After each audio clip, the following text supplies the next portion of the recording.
Well, speaking of the main event, let's get to it because I've got very little to say. Danielson and Claudio faced Pockets and Okada. They bring Okada to the United States. He's supposed to be a big goddamn deal in New Japan Pro Wrestling. They want, apparently, the United States audience to like him and to think he's as big a deal as the New Japan audience does.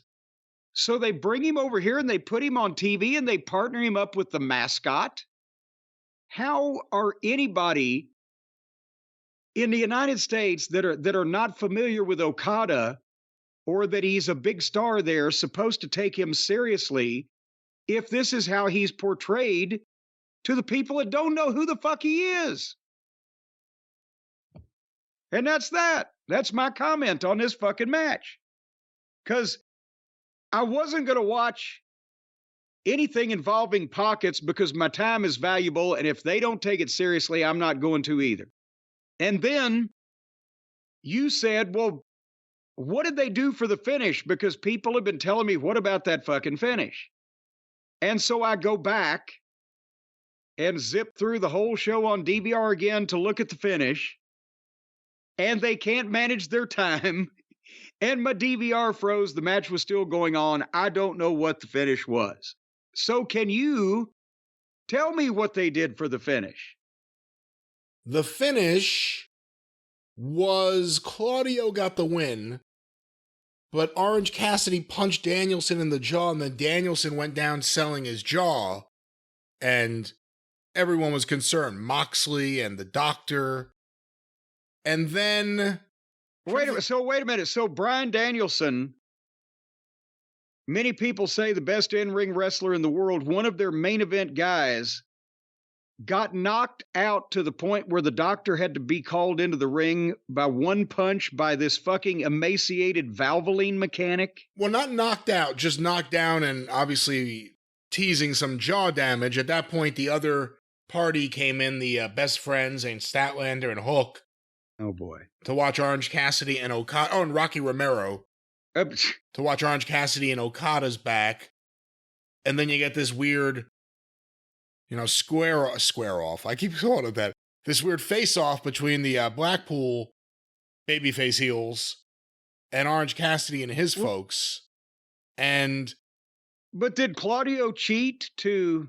hold on, I'm going to play this. If Claudio didn't cheat to win, then why did the other babyface knock his partner out? Well, let me try. I got it on my DVR. I have it here. Okay. I have it here on YouTube, actually, because it's not on the episode. So AEW put up the last few minutes for everyone whose DVR didn't capture it. Yeah, because nobody that DVR'd the show was going to see the finish either, like every fucking week, so they have to put it on YouTube, even though they've got a television show, because they can't manage their time.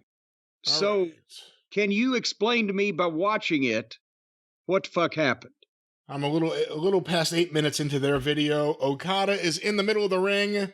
He is lifting his arms in his Rainmaker pose. Orange Cassidy is taking advantage of that by giving him a hug. The camera zooms out again. Danielson, with a dropkick, kicking both competitors in his new green and blue trunks. I thought it was a one-time thing in Seattle. It's every time thing now. Him and Okada going back and forth. Okada's a foot taller than him. Yet the dropkick was unimpressive. He did not really take Danielson's head off with that dropkick. And while Okada has Danielson from behind, Orange Cassidy gave him the punch. Okada turned that into his Rainmaker clothesline. And now he goes for it on Claudio. Claudio instead off the second rope with a European uppercut, which always looks like shit.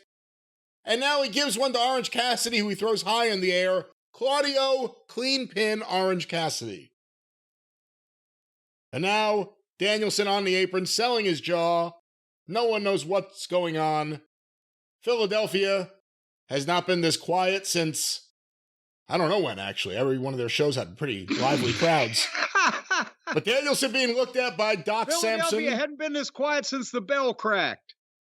And now Claudio is concerned. Claudio coming over to check on his fallen Blackpool Combat Club compadre. The doc is talking into his headset. Claudio is waving someone. He's asking for some kind of help. Here comes Wheeler Yuta, not a paramedic. And Moxley, who doesn't seem all that concerned, actually. What the They are pouring water over Danielson's jaw. Oh, my God. Because that would, I would think, help. And now out come, who's hitting the ring now? It is, yes, the Best Friends and Rocky Romero and Hook and Chris Statlander. And Okada is, I thought he was checking on Danielson. He's actually taunting him a little bit. While Moxley and Claudio stand there and stare at him. Hook is down on one knee.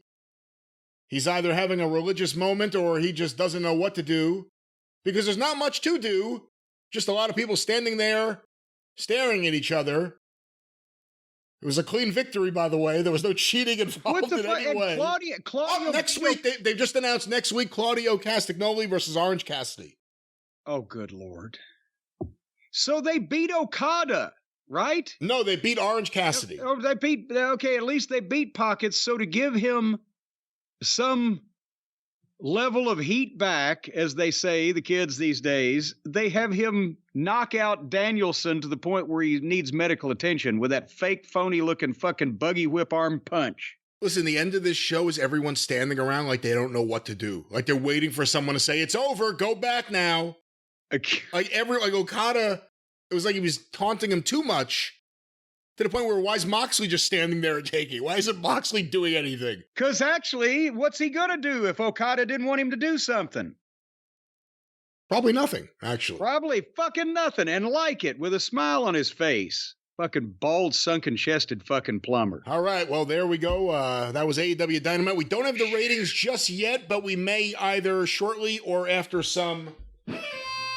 Yeah, we may have time travel just to see what happened there. It'll look like the fucking Dow Jones average in October 1929.